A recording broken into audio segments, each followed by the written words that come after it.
Uh-oh, there goes Tony. Oh, my goodness.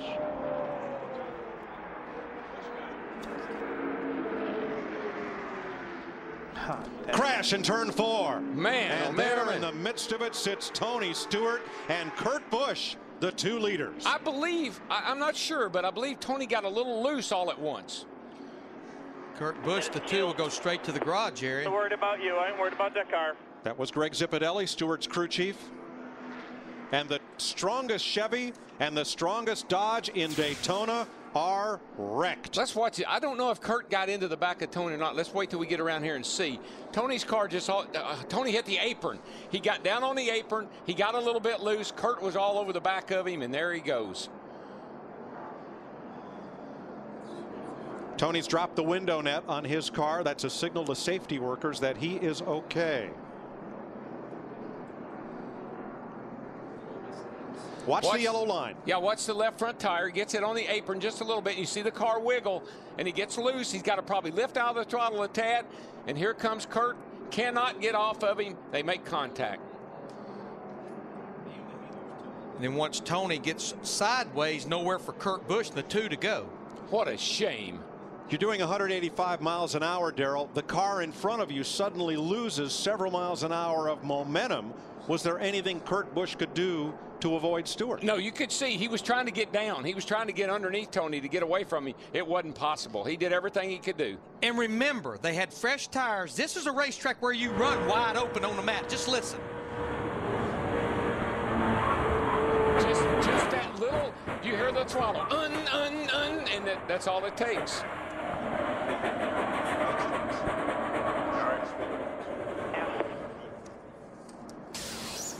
Tony Stewart's 9th try to win the Daytona 500 will come up short. We can show you the speed of Kurt Busch's car going through here.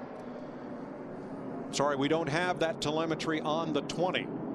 But we'll give you an idea of how Kurt Busch tries to scrub off speed as Stewart loses his momentum. Busch is in the number 2. These guys are quick, but they just can't. This happens too quick. See the car wiggle ever so slightly. Tony, you heard the throttle on the other replay we had. Tony had to work the throttle, and Kurt's just closing at probably another 5 or 8 miles an hour. Boy, and how close it was for Kyle Busch, Martin Truex Jr., Carl Edwards, Johnny Sauter, all those guys. 4 wide, Stewart slipped. Gordon's hard into the wall. There's Edwards, Allmendinger. Oh, no, what mess. Gordon and Stewart, and then cars trying to sweep by on the outside. Menard, Montoya, McMurray, Harvick, or rather Boyer, all get caught up in it. What a wadded-up mess. And here comes Biffle on the bottom. Yeah, we're going to go 3 wide. We're going to try to go 3 wide right here. You see Gordon forces his way by right there. Oh, Edwards. Edwards got into the back of Stewart and got him into Gordon in the 24 car. Allmendinger, there's McMurray. And there they all go. Menard, Boyer. Logano. Boy, look at Ryan Newman. Ryan Newman, great job. Oh, Scott Speed. Just snuck through there. That's called bobbing and weaving. You see here, it gets this so bottled up. Not a lot of room to work. Trying to go 3 wide right here. Here comes Carl with the run up on the outside. Carl in the 99, Edwards. I think Gordon did touch Stewart just a little bit. But touch there. But then when he does, Edwards has got a hit into the back of the 14 to Tony Stewart. I don't think Gordon got into Stewart enough to move him. The contact from Edwards, though, I think what happened was Stewart broke a little momentum. Edwards had it in the 99, had that great run coming off 4, and they got together. Jeff Gordon led 124 laps today. He won't be there to lead the last one. And he's asking Tony, what the heck are you doing? What happened? And Tony's saying, calm down, calm down. Look at the replay.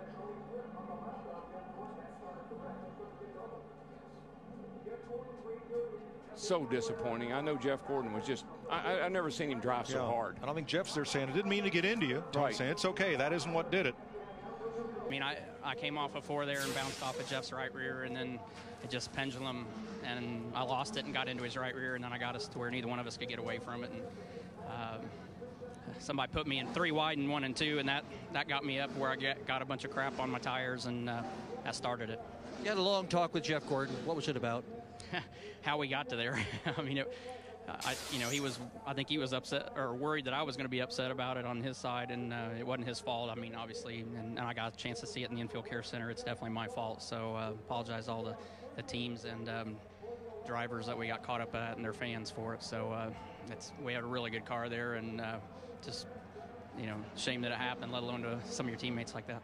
I saw Tony backing up, and then he got loose, and I was trying not to get into him, and I ended up getting underneath him, and we were 3 wide, and then I saw the 48 out of my left corner, sneak in there as well, and just saw a lot of guys racing hard, and we ran out of room. I got clipped in the right rear and turned me in the wall. I'm just glad I'm okay. Man, what a race car. Gosh, what a race car we had. And that's what I'm bummed out the most about right now, is that we just had such an awesome race car. And I want to thank DuPont. I want to thank National Guard and Special Forces. It was really cool. And all these fans are coming out, man. They're seeing a heck of a show. I'm back at Infinity Raceway, and yes, that is a live picture. Payback sometimes. Well, a lot of times it happens around this place. Tony Stewart just got paid back for what he did earlier to Brian Vickers. And that's the result. Yeah. 6th caution of the day. And that is an interesting position. Here is the replay coming into turn 11. I'm not sure. Those are the guys just in front of him. Yeah, but there's Vickers. Already made contact with Stewart. Vickers had worked his way into the top 5. Had to make another pit stop anyway. So the attitude kind of, what the heck, I'll let him go and then pay it off. And I can guarantee you that all Vickers has been thinking about since he got turned by Stewart was getting in a position to do this. Looking for him. Where's that 14? Yeah. Yeah. Remember when Vickers got turned around earlier, Ryan Pemberton, his crew chief, was giving him the play-by-play of what happened. Vickers said, I know, I felt it. Yeah, One more time. This is early. Okay, no, this is just now. Oh, yeah. I mean, Vickers comes from the left side of the racetrack, or from on your screen comes from the right side of the racetrack across to run in the back of Tony. Now, this is what happened earlier in the race. It's on board with Stewart. That's Vickers up ahead. They're going down to 11. Stewart just leans on him and keeps leaning and keep leaning and just pushed Vickers into the tires down there. And you know what, really, and Tony, and we've seen this twice, Tony got on him and would not get off of him. I mean, pushed him. We saw it a little later with Joey Logano. There was no other cars around. It was just a one-on-one, and Joey's like, I'm tired of messing with you. I just pushed you out of the way. That took out one car, the car that was messing with him, just like this accident. I'm not condoning and saying it's right or wrong, but by at least he didn't take 5 other guys I don't want to be caught in somebody else's mess. I don't want to be caught in somebody else's mess. At least Vickers went back and handled this way, and Joey handled his that way. Right. This has been settled, and nobody else had to pay for it. And for all you people at home that don't like it, contact NASCAR at boyshaveatit.com. Okay. Whoa, Kurt way up the racetrack. Not good. About to get crowded. Not good. Oh, he's coming to pit road 24. I think he. Crash. Matt. Kenseth. Tony Stewart. Casey came. All torn up. I think the 24 was thinking to come to pit road right there. When he slowed down, it just stacked them all up. Guys, a little bit. Tony Stewart, we need to see, make sure he's okay here, because that was a pretty hard lick. He got hit the wall and got hit pretty hard there, so we need to get him out of this car. A lot of smoke. When the net's down, that's a good sign. I think he's okay, but I just wanted to. Don't need to take any chances with him. Now watch Chase Elliott as Tony Stewart climbs out under his own power. Boy, that's good news. Yeah, he jumped right out of that car. He's fine. Big round of applause from the crowd for Stewart. Good for him. Watch the 24, right side of your screen on the inside. Starts to wall up here. Looks to me like he's thinking about coming to pit road. Yep. Miraculously, he didn't get hit, but further back. Was there contact between Trevor Bayne and Matt Kenseth? That's the question. Yeah, he did get a little bit of damage on the right rear quarter. See the 5 car that really hit Tony Stewart in the left front there. That's what had me a little worried. But Tony jumped right out of that car. He was fine. I tell you, the guy in that 4 car did a heck of a job. Here's the reaction as Stewart hopped out. Yeah, he looks fine. He got out of the car, no problem. Crowd's giving him a great cheer. Last time he'll be running the All-Star race. And we didn't want it to end like this, but at least he's okay. Welcome back to Daytona. It's the big one, gang. It's the big one. It's what we've all been fearing. This kind of racing is going to happen. A horrible crash on the back straightaway that began when Tony Stewart got turned sideways against the backstretch wall, number 20. Jason Leffler, all torn up. The defending Cup champion, Labonte.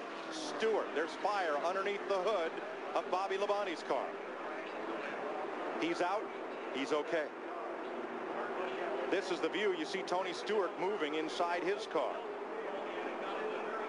Steve Park's car demolished. And Stewart's car flew and then had a car land on it. The front of his car, the roll cage is down on him. I tell you, and that doesn't look good.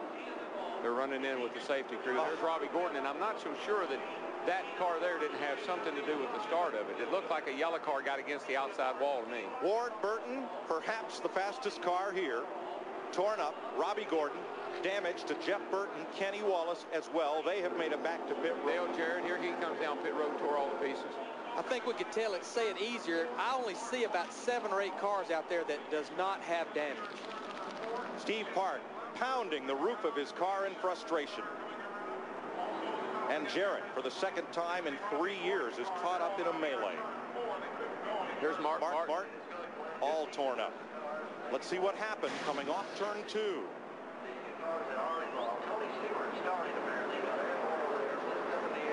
It's happened up here. I think that this car right here, man, and look at, is that Stewart's car? That's Stewart's car. Rode right across the top of Robbie Gordon's car, the 4 car. I think everybody back up and look at it again. I think that the 4 and the 20 may have been that started that.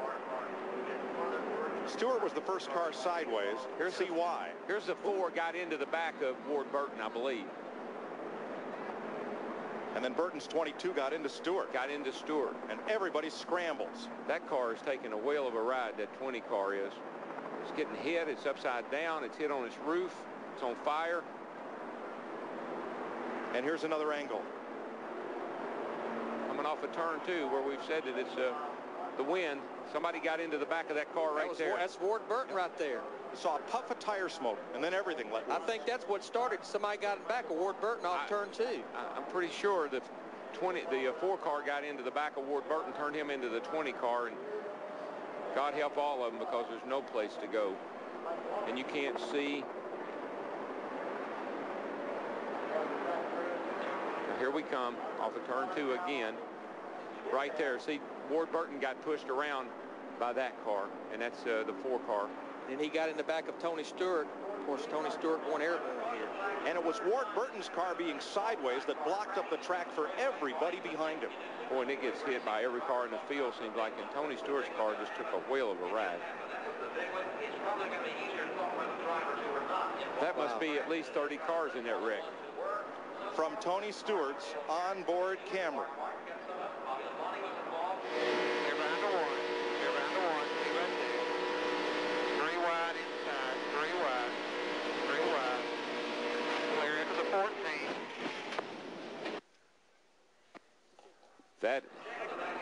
That is something a driver never wants to hear. 4 times, I made it through. I flapped out the tire. I made it through. And 4, bud. We'll put 4 on. Here's one more angle from Mark Martin, whose car is now all torn up. It's the outside wall real hard. Gets hit again, and takes out.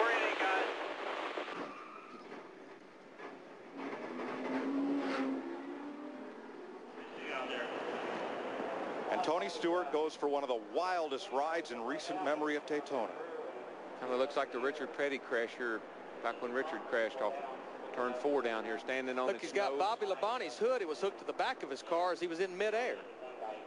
Both Gibbs's cars rolling to a halt there. Let's give you the cars involved in numerical order. Number 2, Rusty Wallace. Number 4, Robbie Gordon. Excuse me, number 1, Steve Park. Number 5, Bobby Labonte. There is Jerry Nadeau walking back. Number 6, Mark Martin was involved. Number 01 was Jason Leffler. 18, Bobby Labonte. 20, number 6, Mark Martin. 20, Tony Stewart. 21, Elliott Sadler. 22, Ward Burton. 25, Jerry Nadeau. 43, John Andretti. 44, Buckshot Jones. And 88, Dale Jarrett. Tony Stewart is out of his car, and all the drivers involved have to take a trip to the infield care center. That is mandatory. There's Tony, helmets off, talking to the folks there. He's talking to Bobby Labonte, his teammate, as he gathers himself together and prepares to get out. But great news that he is okay. The red flag is out. The Daytona 500 has been stopped to clean up the carnage on the back straightaway. NASCAR on Fox continues from Daytona after. Into the picture. Pushed by Casey Mears. Kenseth with Harvick behind him. Oh, there's contact. Stewart into the middle of the pack and over.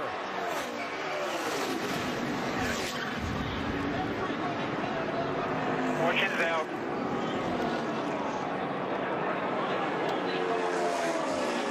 And a huge wreck to end this race. Matt Kenseth is going to get to the finish line first. Is everybody okay? And one of the championship drivers got through. Which ones didn't?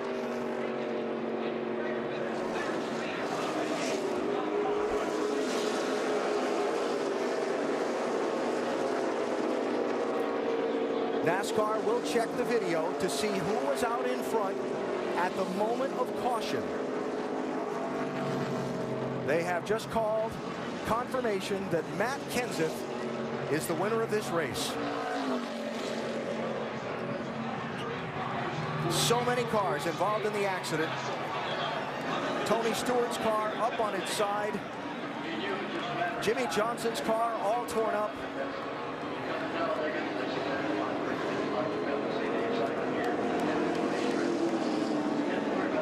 And it's going to take a bit to sort out the actual finish of this one as Stewart climbs from his car.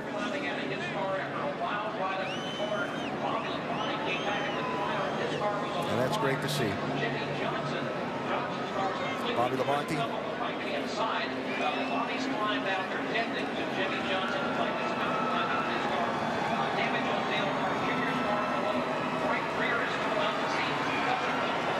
And the scene.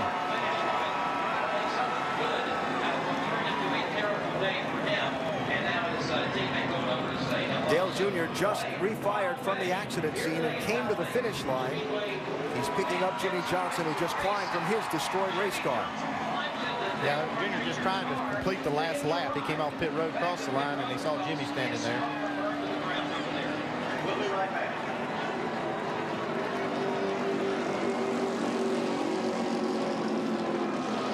If that left rear tire doesn't come apart, not going to be good on Jimmy. Well, he'd be the first to know. Yeah, I know. Junior here on last lap. Chaos at Talladega Superspeedway. Matt Kenseth is the beneficiary of all the problems out there. Well, what a turn of events. First, show you who was in the lead at the moment the caution came out. There's Stewart with Matt Kenseth. And you see clearly Kenseth out in front as the caution light turns to yellow.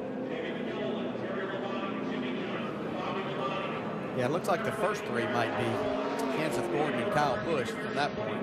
Yeah. But it was anybody's guess from that point. When it all started, Michael Waltrip had a huge run down the bottom, getting pushed by Casey Mears. That definitely was the first contact you saw was Michael Waltrip into Tony Stewart, but he was getting a big, big push and nowhere to take it.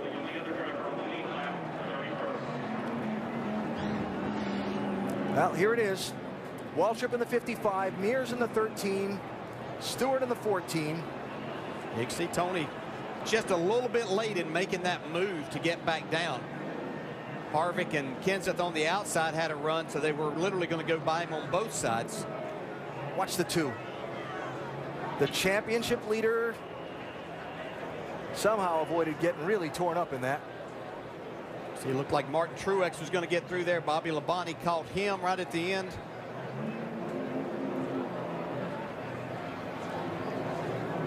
They waited all day to do it, but it was big when it happened. Yes, sir.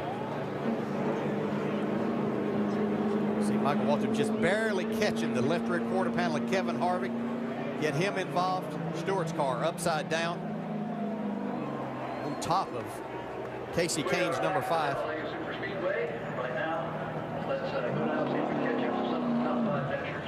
Down here, Greg Biffle, Kyle Busch, both of them kind of describing amongst the laugh and probably a big sigh as well.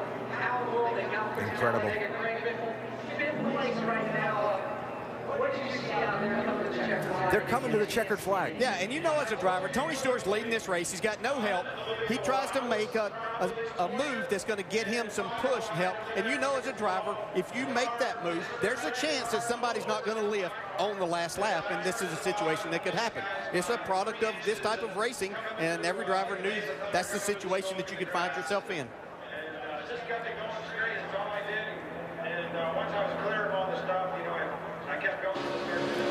From Flint Boyer's seat. Dig hard. Coming to the checker. Dig hard. Dig hard. Dig hard. 4 wide, you're on the bottom. Come.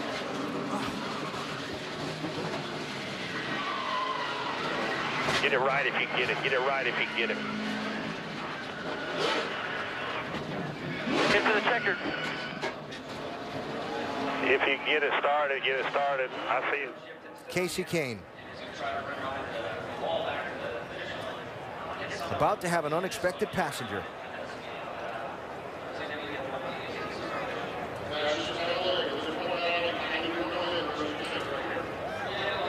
Got to the line that he wanted to, so see how far Kenseth drives it in here. He couldn't get his slide job to work quite as good. It's a lot of contact. Oh, no, there they go. Wow, that didn't work out for either one of them. They were just arguing over space coming off 4. I don't know who won that argument. Well, racing for the lead to damaged cars. It's almost too early to be racing that hard for the lead, wasn't it? It's never too early to be racing for the lead. At Bristol? At Bristol. And that's why I'm not sure. Yeah, I know Rusty said that he didn't like the way the racing is, like on by. I think this gives an opportunity for more type of racing and contact what the fans, you know, came to like here at Bristol. For a lot of the part, you know, you have to run some single file, but we've seen that no matter where the group was, bottom or top. And I think that's only going to get wrapped up as we get closer to the end of this. And remember, Tony Stewart, one of those drivers, because of the run of bad luck lately, down at the bottom end of the top 10 in points. And a crash and not being able to finish this race is not going to help. Yeah, Tony's pretty well locked into the chase, but he wants to be able to stay in that top 10 to be able to carry those bonus points for the win. He's trying to go for more bonus points by getting the win here. That was his slide job down in 1 and 2 to take the spot away from Kenseth. Now Kenseth tries to drive in hard, slides up, contact.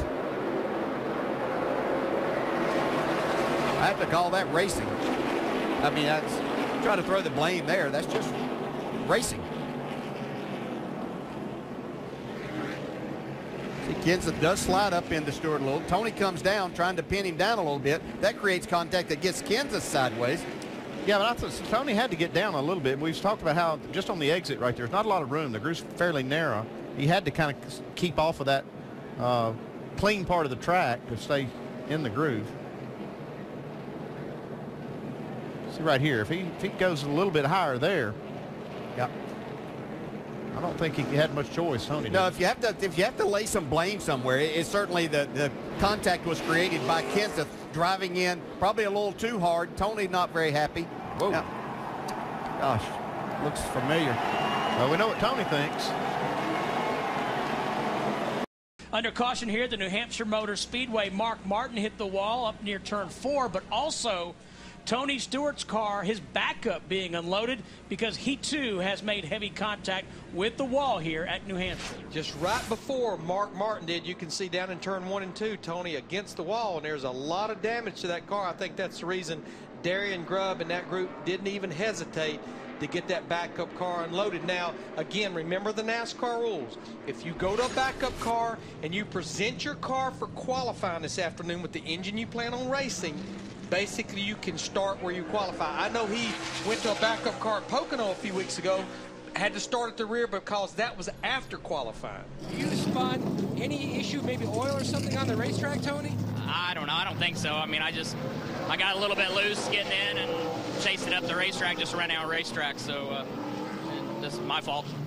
On a rider and more fun feeder type situation, last night you went to Tom Curley's Thunder Road up in Vermont. Had a great time. Yeah, I'm a little more worried about this though right now. All right, we'll catch up with Smoke a little later.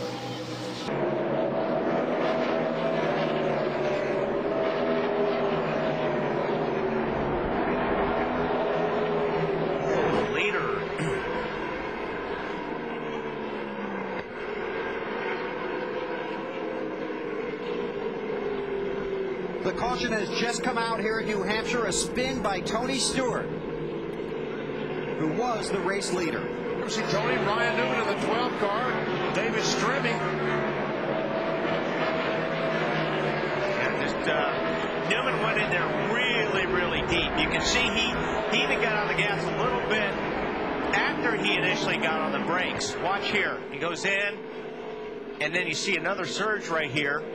And then the car just slides up the racetrack and gets into Tony. And that smoke is not from the tires, that's from Tony's helmet. Full speed.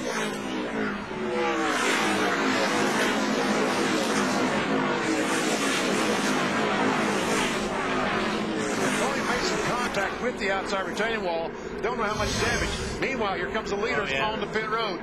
Well, it wasn't a lap traffic. It was Ryan trying to get his lap back. But, you know, after a while, you finally get tired of giving guys spots and them not doing the same thing. And, you know, you watch Ryan at the beginning of the race, and he held the 2-car up. And, you know, we just bullied our way by him and never touched him. But, you know, we did what we needed to do to get by. And, you know, he's just becoming a king. There's a bunch of these young guys that they tell us every week about give and take in the drivers' meetings. And, you know, there's a reason they tell you that. But, you know, you race this, you know, all I did was race him the same way he's been racing us, and, you know, he just crashed us. So, I mean, I don't even think he tried to make the corner. You've said time and time again that you feel like some people should spend more time in the Busch Series when Mark Martin and Jeff Burton and those guys were on, because they showed the give and take. Well, you know, before the TV switch here, the guys were saying that, you know, we're supposed to race every lap. Well, I guarantee you, if Darrell Waltrip and those guys had to race 500 laps like they're trying to ask us to race right now, it wouldn't be so fun either. But, you know, it does take patience. You know, Kyle Busch, the 25 car, you know, everybody I didn't have any problems with anybody. And then, you know, Ryan, when you race him the way he races you, he just decides to dump you instead. Points-wise, this has to be frustrating. Yeah, it is. It's real frustrating because the team deserves more than this. So, we've got shots fired everywhere. It's a generator starting. But, you know, nothing we can do about it. I mean, we'll just, you know, I got a great group of guys over there that are going to do everything they can to get this thing fixed the best they can so we can go out and try to keep as many points as possible. But it's frustrating when you got a guy that's outside the top 10 and won't make the chase, that's trying to ruin it for everybody. Here's what we were talking about, that strip of asphalt. You can see down to the bottom. But Tony's too high in the wall. God. We're back up, guys. And Tony spins right in front of Jeff Gordon. And Kurt Busch goes by, and Tony has pancaked that car. Yeah, that car is, that's a backup car for sure. We talk about it being Groundhog Day. This happened in June on the final day. It happened in happy hour back in June when he had an issue with his race car. DJ, exactly what you were talking about up in turn 3. That's a very difficult corner. It was always difficult, and we ran on the bottom while I was driving, and now these guys have moved up. And if you miss that just a little bit, get to the outside of it, there's no grip there, Andy. How important was not having rubber on the racetrack when he went in there versus yesterday? I mean, they probably had a little different condition here. Yeah, you had no rubber. You had jet dryers that had been out there drying this racetrack, so you have that residue from that. So just a very slick condition, and Tony just missed that corner. You don't have to miss it by much, and that's what happens. The irony is this was the backup car back in June that they had to bring out when he wrecked the primary car in happy hour. And he started in this car at the back of the pack and drove it all the way to the front, leading 39 laps to win the race. First lap of practice here on Saturday, and here is Tony Stewart in turn 3.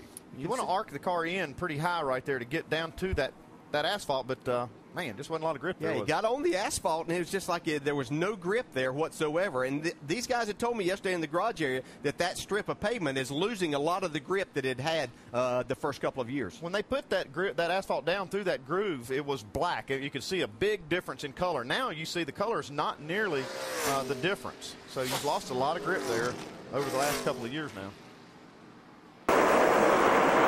Alan, you got something on the 2? Yeah, the air pressure gauge on the right rear tire, it was losing air. Stewart! Tony Stewart into the wall. Cuts a right rear tire. He blew a right rear tire going into turn 3. The championship leader has brought out the caution at Charlotte.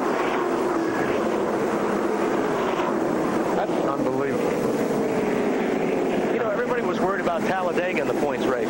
Well, this is another joker thrown in the deck. And you can see the right rear tire is flat, as Wally said.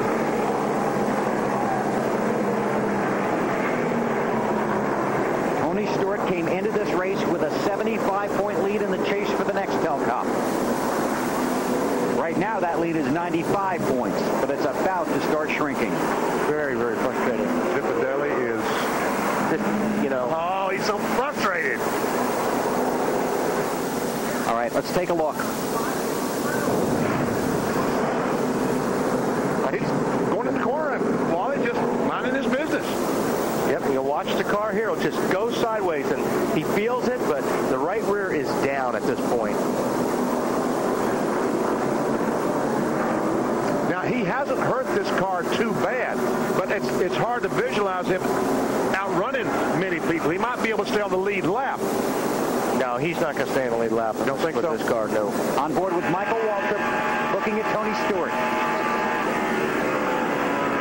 Here's that little bit of a wiggle. When he first turned the steering wheel, he felt it loose. All around. Caution is to the top 10. Keselowski giving no room whatsoever to the 18.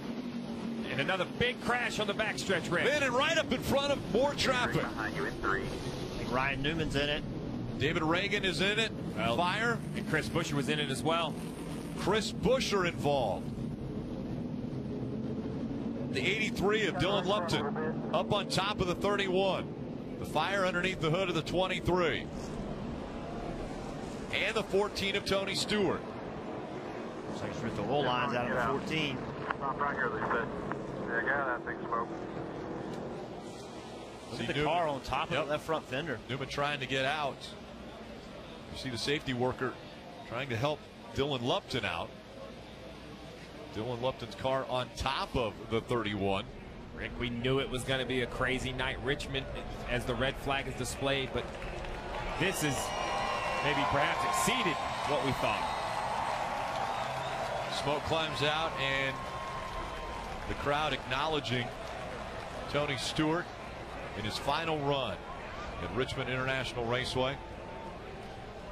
See Ryan Newman, he's had a good run and making the chase 2 years in a row, but odds are highly against him right now, making it 3.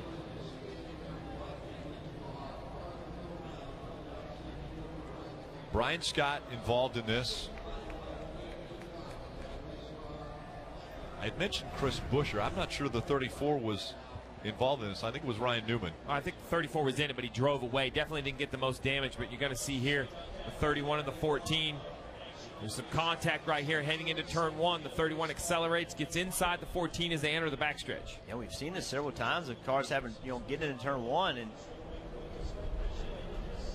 the 14 just kept coming down on the 31 on the back straightaway. He wasn't happy maybe with what went on in turn 1, and big impact by the 23, and you see right there Chris Buescher kind of bounces between them. Yeah. Luckily gets through, but that was a really big impact for the 23 of David Reagan. It was great to see him climb out.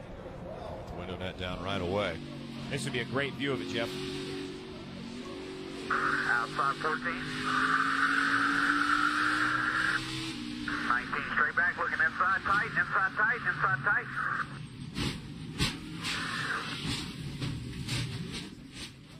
We got wrecked hard right here.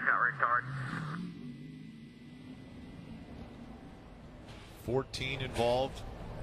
Just as it comes down the backstretch, I know the 14, I'm not sure if he's unhappy with the 31 or if he's trying to protect the position, but he just continues to come from the high lane down to the low lane, and the 31 has nowhere to go. Ryan Newman, you heard him even play with the throttle. I'm not sure he was trying to measure how aggressive he wanted to be, but they make contact and spin at the bottom of the backstretch. Check up, stay high, stay high, stay high, stay high. Stop, stop, stop, stop, stop. The 43 was just lucky nobody was in front of him. You could hear the rear wheels hopping up and down, had the rear tires locked up. Carl Edwards in the 19 coming up the racetrack. I mean, if did the 14 possibly have a left rear tire going down? I mean, look, in watching it looked like they just got into one, and he got mad at Newman and just started coming down on him to show he was upset, and then they got hung up. And yeah, I mean, without a doubt, the 14 and him coming from the right to the left down the straightaway is the cause of the accident. The question is why? Was he doing it to protect? Was he mad at the 31? Did he have a tire going down? We'll have to talk to the drivers involved and see what they have to say. But you know, you would expect when you exit the corner on the top lane, you have to run close to the wall down the straightaway and give that guy a lane. But at the same time, that's a defensive positioning, trying to not allow that guy to have the inside lane into turn 3. There are the cars involved. Saw Ryan Newman, even though he was obviously extremely upset. His Chase Hope's gone. He still checked on Dylan Lupton to make sure he was okay.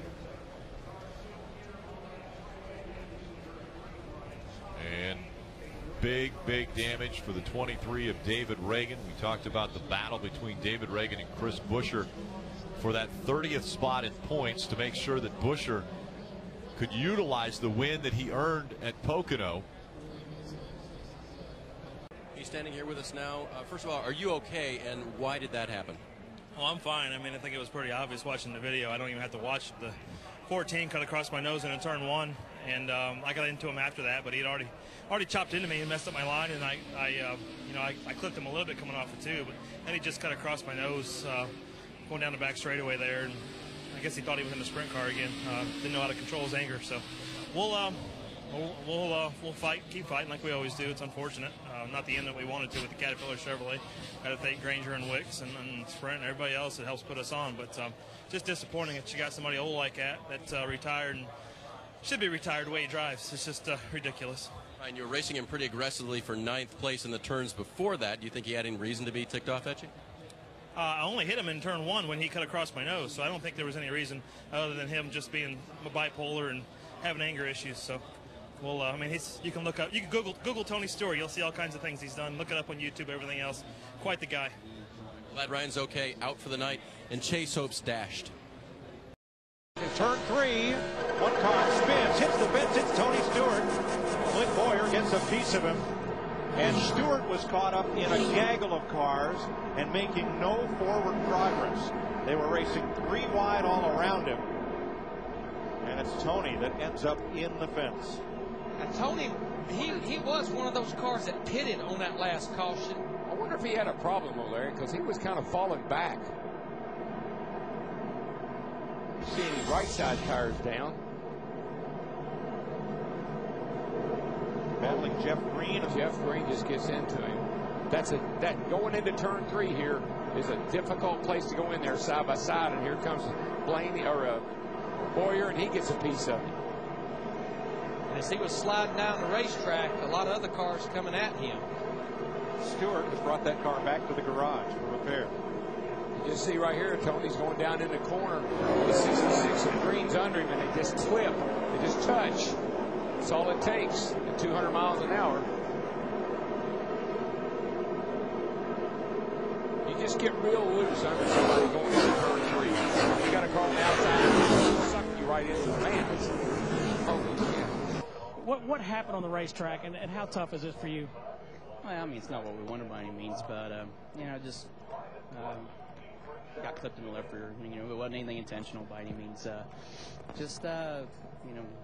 Jeff was a little eager, probably. We weren't even really running that hard. I mean, we were just kind of taking our time, and just every time we got too wide, it gave Jeff a run. But Jeff pulled up beside me on the caution and kind of asked if everything's all right. I told him we're cool. So Jeff's a great guy. Him and I've always got along good, and there's it's just racing, you know. It's no big deal. Tony, we saw you swinging the hammer. Is the shoulder blade okay?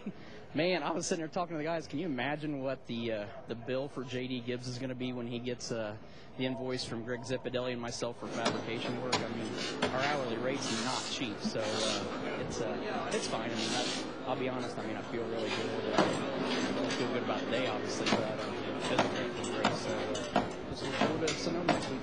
Glad you're all right. We'll see you next week. The marbles are there up and outside the groove, and that's what got Darrell Wallace. He got up into that loose stuff, and that just sucked him right up into the wall. Whoa, look at this. Like that. Oh, gosh. Hold the brake. There's obviously oil down. Going to take out her teammate Tony Stewart as well. Unbelievable. Two teammates. Tony's car is pretty hurt. And the last thing Tony Stewart wanted was an impact. Yeah, and then of course we call this a self-cleaning track, and you can see why, because the banking, there's 9 degrees of banking, even on these little straightaways, that just shoots you right down the track in the wall. What I don't understand, DW, is why is the one, oh look at the damage on the right side of the one car. I believe from the fire I saw come out from under Danica's car. He's made heavy contact with the outside wall. I think that fire tells me, you can see all this oil right here that's on the track, that came out of Danica's car, so either the engine let go or an oil line or something was off the car. Checking to make sure Tony's okay. I don't think Tony made heavy contact, but any contact for him could be disastrous. Well, see if we can get back up here and see where it starts. Here comes Danica off turn 4. You see it start smoking. Whoa. And look at the one car gets into the oil, and then he hits the wall extremely hard. Yeah. Then Tony's in the oil as well, and he goes spinning into the inside wall. That was a big impact by the one car. And he's just trying to get Jamie Murray's trying to get his car wound up so he doesn't get into Tony down here on the inside of the track. And a long slide down to the wall for Tony. Something blew up in a big way right there.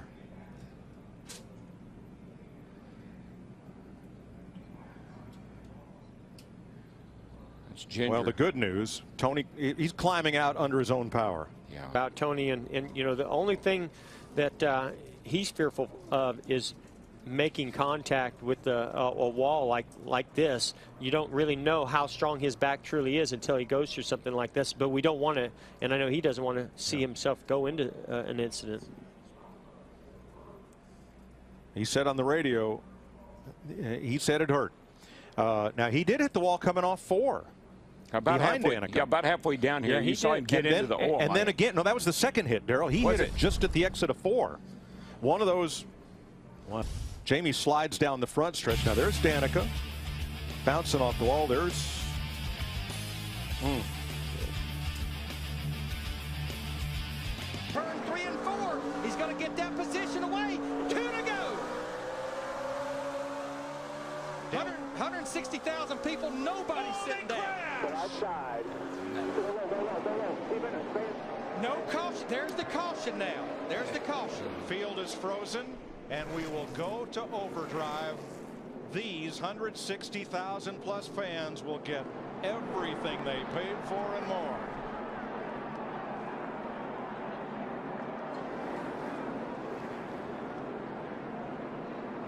I'd like to talk, but I'm glad I can't. Now we're going to have to go back to they'll go back to the scoring loop. I'm sorry, Billy.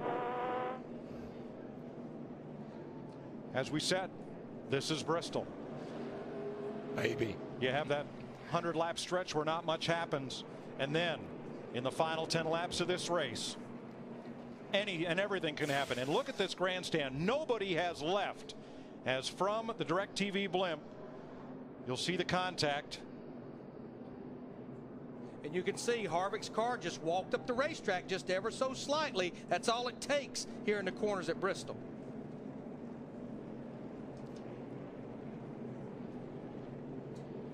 For the 3rd straight year, Tony Stewart leads the most laps at Bristol. Will not go to victory lane. Now, Mike, I know we said it was a 3-horse race, but now all of a sudden Jeff Burton, who has 4 fresh tires, he's sitting up there on the rear bumper of Denny Hamlin in that 11. And you know, Darrell, one thing I think that caused that 29 to walk up that racetrack, he got those left side tires down on the apron, which is a different angle than the banking. And I think that caused him to walk up just a little bit. Tony is slow getting in the corner. He backs off early. Harvick was trying to take advantage of that.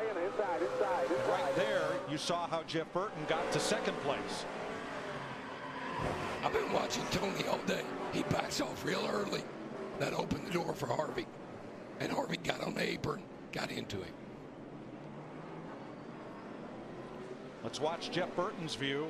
Saw him clip the apron. Stay down, stay down. Come on. Still there. Caution's out. And that Rubble off of 4. Dale Earnhardt Jr. involved, couple of cars. Tony Stewart is there, the 17 is there. Bobby Labonte in the 71. 20 of Logano involved. There's Junior on the inside of Marcos Ambrose. You can see Junior down on the apron, loses the traction again, gets sideways. Ryan Newman gets pushed into him by Sam Hornish. They both make it through, though. Then it just starts stacking up behind him. And Tony Stewart on his radio not happy about Dale Earnhardt Jr., so placing the blame. Biggest concern on this 14 is the left front. They just checked it out there, put new tires on it. He said his steering wheel is off to the right about an inch, so not terrible.